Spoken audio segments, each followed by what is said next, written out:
நீங்கள் ஏர்போர்ட்டில் போகும்போது செக்இன் பண்ணுவீங்க இல்லையா, அந்த நேரத்தில் பேக்லாம் எடுத்து நீங்கள் வந்து அது ஸ்கேனிங்காக போடுவீங்க, ஸ்க்ரீனிங்காக போடுவீங்க. அப்போ நீங்கள் போடும்போது என்ன பண்ணுவீங்கன்னா, முன்னாடி வந்து லேப்டாப்லாம் உள்ளே வச்சு போட்டிருந்தோம். நடுவில் என்ன சொன்னாங்கன்னா, லேப்டாப் எடுத்து வெளில வைங்க அப்படின்னு சொல்லியிருக்காங்க.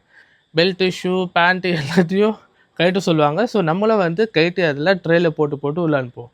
நம்மளோட ஃபாலோவர் என்ன பண்ணியிருக்காரு, இதே மாதிரி கழட்ட சொல்லும்போது அவர் என்ன பண்ணியிருக்காருன்னா, அவரோட பேக்கு, லேப்டாப்பை கழட்டி வெளில வச்சுட்டு, வேற ஒரு ட்ரேயில் அவரோட பர்ஸு, அவரோட வாட்ச் அண்ட் அவரோட பிளாட்டினம் ரிங்கு எல்லாமே கேட்டு ஒரு தனித்தனியாக போட்டு அனுப்பிச்சிருக்காரு. இது எல்லாமே ஸ்கேனிங்லாம் முடிச்சுட்டு வெளில வரும்போது, இவர் எல்லாத்தையும் எடுத்துகிட்டு இருக்காரு. பட் அது ரிங் எடுக்க மறந்துட்டார்.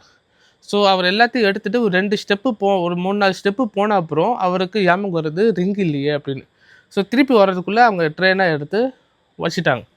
ஸோ அவர்கிட்ட கேட்கும்போது அது வரும் இருங்க, அது மூவ் ஆயிடுச்சு, நாங்கள் எடுத்து கொடுக்குறோன்னு அப்படின்னு சொன்னாங்க. கடைசி வரைக்கும் தேடும் போது அவருக்கு அந்த ரிங்கு கிடைக்கல. ஸோ அதோட பிளாட்டினம் ரிங்கு அவர் யார் மேலே சந்தேகப்படுறதுன்னு எனக்கு தெரியல. என்னால் அங்கே ரொம்ப நேரம் நிற்க முடியல. ஸோ ஃப்ளைட்டுக்கு நேரமாச்சு, நான் கிளம்பிட்டேன். ஸோ அவர் என்ன சொல்கிறாருன்னா, நீங்கள் இந்த மாதிரி ஸ்கேனிங்னா போகும்போது லேப்டாப்பை மட்டும் எடுத்து தனியாக வைங்க. உங்கள் ரிங்கு, வாட்ச்சு, வேலெட்டு எல்லாமே வந்து உங்கள் பேக்குள்ளேயே போட்டு வைங்க.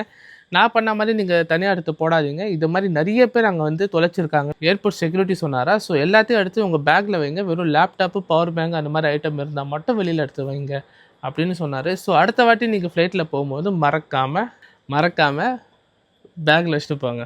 அடுத்த நல்ல வீடியோவில் சந்திக்கிறேன். அது வரைக்கும் குட் பை.